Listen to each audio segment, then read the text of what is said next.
daughter has always been resentful of my stepdaughter. And growing up, we've had to deal with a lot of issues related to this resentment. The unfortunate reality was that my ex and I had shared custody. So naturally, I saw my daughter less than my stepdaughter. My stepdaughter's biological father passed away, and I've treated her like my own since she was 2. I love them both equally, and I've never shown preferential treatment towards my stepdaughter, something my daughter always accuses me of. In 2019, my stepdaughter sent out a save-the-date for her wedding for a Saturday in September. My daughter immediately called me, furious, and accusing her stepsister of deliberately planning her wedding the day before hers. My daughter sent out her own save-the-date a week later for the Sunday on that same weekend. I talked to my stepdaughter, who said it was pure coincidence, and that she doesn't even talk to my daughter after all those years of them not getting along. The issue is that my daughter's wedding was happening in another state that is 13-hour drive away, and both of them wanted me to walk them down the aisle. All of my extended family chose to attend my daughter's wedding over my stepdaughter's. I did the math, and I calculated that if I left my stepdaughter's wedding at 10 p.m. and drove through the night, I'd make it with 2 hours to freshen up and get ready. Unfortunately, I got lost along the way plus traffic, but I missed the actual wedding ceremony. My daughter's stepfather ended up walking her down the aisle by himself. I feel like I tried my best to make both my children happy, but I failed one of them completely. My stepdaughter and her husband have been attacked on Facebook by my daughter's friends, who is claiming that my stepdaughter planned it on purpose. And when I tried to clear up the situation, I was completely shut down. I gave my daughter and son-in-law an additional gift of money to go to Japan, which has always been their dream. It was a lot of money, but I hoped it would be a sort of way for me to ask for forgiveness. They had to postpone their trip because of COVID, but my daughter refuses to even consider any sort of forgiveness. The few times she picks up my calls always ends with her bringing up the wedding and getting angry at me again. I was told by a few members of my family that I was the a-hole for not prioritizing my biological child's wedding and skipping my stepdaughter's wedding instead. Am I the a-hole? Now for the top comment. You're the a-hole. Word of advice, Opie. The reason why she isn't satisfied is because she never wanted the money or expensive gifts. She just wanted her dad. I feel like this was a pattern for her growing up. I know it was beyond your control and you say there was no favoritism, but it probably came off that way. You're not an a-hole for trying to be there for both of them. You're the a-hole for being blind thinking you can buy her off. My first thought was to wonder why Opie didn't book a flight instead of driving 13 hours. Surely if Opie has money to splash for a holiday for his daughter, he could have booked a plane and hired a car. Opie replied in one of the comments that it'd take longer. You're the a-hole. You have 2 daughters who were engaged in planning weddings, and you were so disengaged that you didn't even know what month they were both looking at for the wedding. Were you even talking to them about it? Then, knowing that your daughter struggles with you being more present in the stepdaughter's life than hers, you prioritized the stepdaughter's reception over being sure you'd be present at your daughter's wedding. Yeah, I can see why she's upset. You can say you have good intentions, but that's not going to change the perception that she has. That you didn't care for years, and even on this day, you picked someone else. Hard to disagree. I'm wedding planning right now, and I guarantee that my parents don't know our date off the top of their heads. Especially because these things change as venues and catering and such are figured out.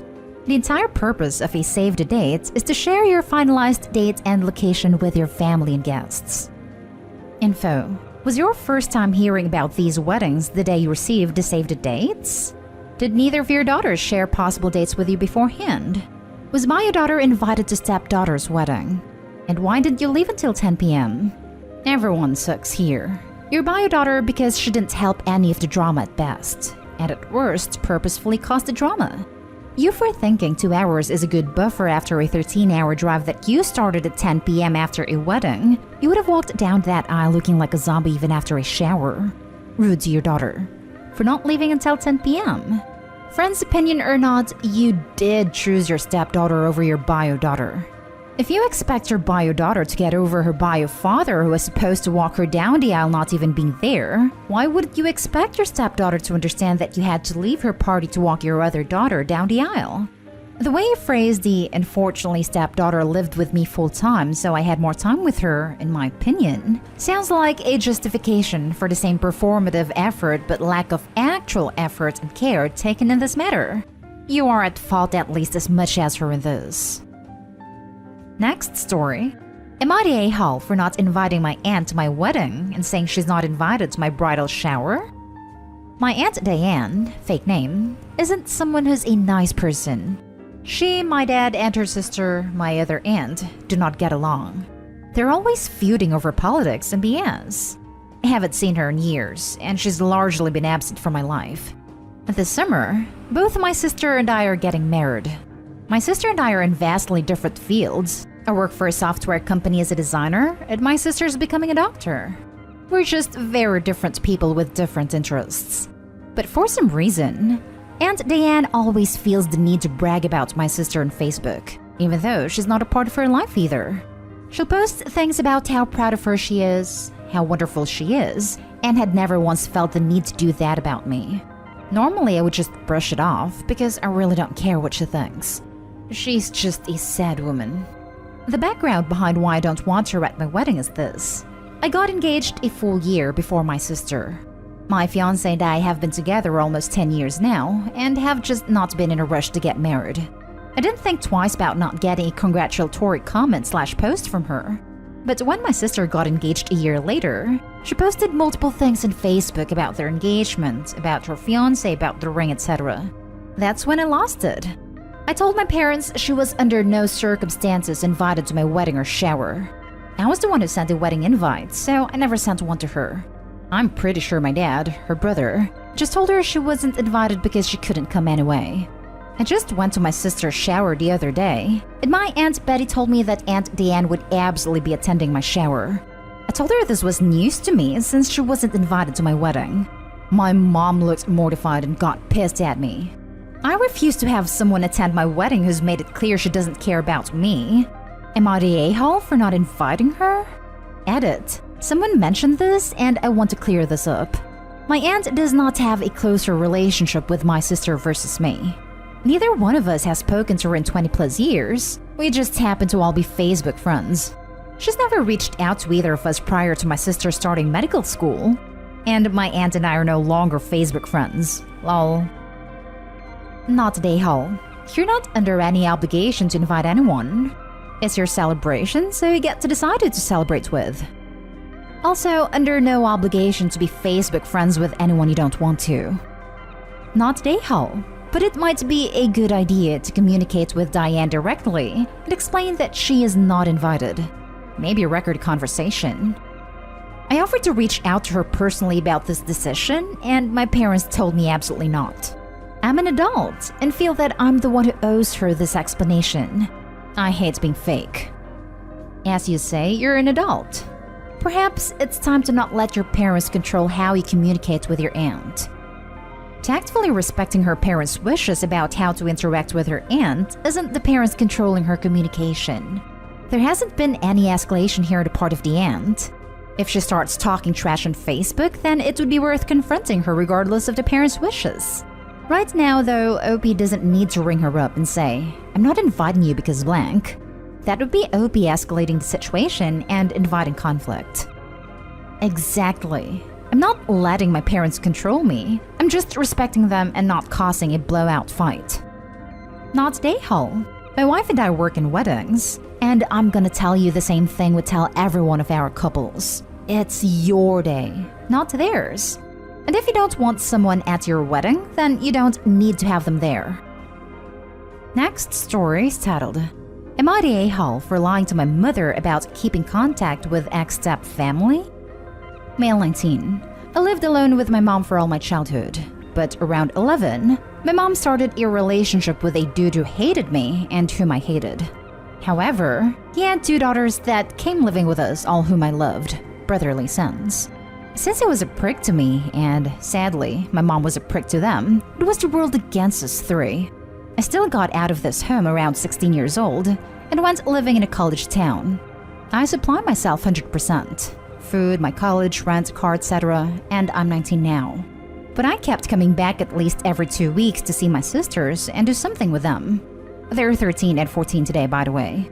My mom and ex-stepfather broke up in January, and my mom specifically asked me to not have any contact with any of the step family. But I couldn't abandon my sisters. I still visit them every week almost because they're my chosen family, and ex-stepfather is not the best parent. I help them in homework or online school, take them for activities. I had to help the eldest buy her first tampons and get her the pill to help menstrual cramp. In short, I try to help them. My mom found out and got really mad that I still talk to her ex in order to keep contact with my sisters, even though I've always hated him. She threatened to stop all of her financial help. I got mad and told her I'd been living without any help for the last 3 years, which is true. She got even madder and threatened to not even acknowledge me until I asked for forgiveness and stopped seeing them. I haven't talked to her for the last 2 months. She won't even respond to me. I want to have a good relationship with her, but I can't let go of my sisters. I hate her for this, but feel guilty for this at the same time. Am I the a-hole? Now for the top comments. Not the a-hole. Your mom brought them into your family, then expects you to abandon them? Your mom is an a-hole. Thank you. Dude, you're a good man. Your sister needs you more than your mom does. Keep being there for them.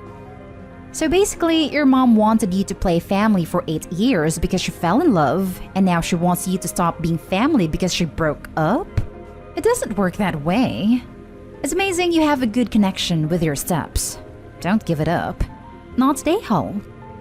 You disobeyed your mom's wishes. Check. But does she have any authority whatsoever over you? Nope. This is not about her. This is your life, and tell her to mind her own business. Not the a-hole. Not the a-hole. Blood is really the smallest part of what makes someone family. There's no reason to feel guilty about maintaining your relationship with them. That's what I tend to think. Now for the last story.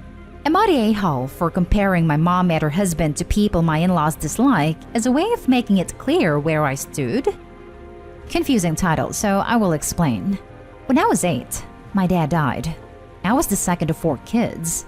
My older brother was 10, my sister was 6, and my younger brother 4. Mom married her husband 11 months after our dad died. He was a widower 14 months with 4 of his own kids, ages 11, 9, 7, and 5. The blending was done in the worst way. Met months after our parents died, moved in 11 weeks after meeting, and they were married with some family around 2 weeks after moving in together. It was pretty much said we were family now, not a blended family. He was dad, she was mom, and we were siblings. Me, my older brother, and his 3 older kids struggled. We hated the steps. We did not want to blend. We cried for our parents. Nobody got any therapy. Adoption was pushed, but thankfully mine and my brother's voices as well as the voices of his older 2 were listened to. But his 7-year-old was adopted by our mom because he was considered too young to decide. They ended up having 4 more kids together.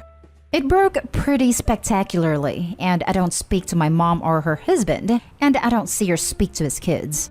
The only reason I ever see them is because of my younger siblings, and the fact they consider him dad and are close with them. Anyway, my husband, son, and I were at my younger sister's housewarming thing. She invited my in-laws. In-laws were always aware I didn't come from a close or happy family. They knew when I didn't invite my mom to my wedding or introduced her to my son. But we were there, and I told them they were like the parents from the TLC show The Blended Bunch, just a little less twisted. My in-laws hate the show and hate the couple there, and for them, it was all they needed to know. Apparently my mom's husband overheard and they made it a big deal, even telling my sister what I said. She told them it was no secret I didn't like them, and not to make it a big deal. But my cousin and aunt went and told me I was a witch, and I should let the past go, have a relationship with my parents, which makes me sick because he is not my parent. But I do wonder if the comment at the place and time was wrong, and maybe it makes me a bit of a prick. My older brother found it hilarious, but he shares the sentiment. Am I the a-hole? Not the a-hole. Your mom married another guy in less than a year. You weren't allowed proper time to mourn and lived in a literal hell. Anyone saying that you should leave the past behind should take a seat and stay quiet, especially those who have a warm and loving home with loving parents. You didn't have that privilege, so those who do can't just stay quiet. Why is it that leave the past behind folks are always the ones who mistreat you? And they never apologize. They just want you to stop being mad/hurt about their horrible actions. Then they're horrible all over again. Not today, Hall. Yes, it was the wrong place and time, but the shoe fits so well. Not today, Hall. Wow, I am so incredibly sorry you had to deal with that. I was reading this with my jaw dropped at how horribly everything was handled. Not today, Hall. This is one of the rare occasions when you're actually around your mom and her husband, and you should have been more discreet. But you didn't say it to intentionally cause conflict or drama. So for me, I think it falls in the category of honest mistake.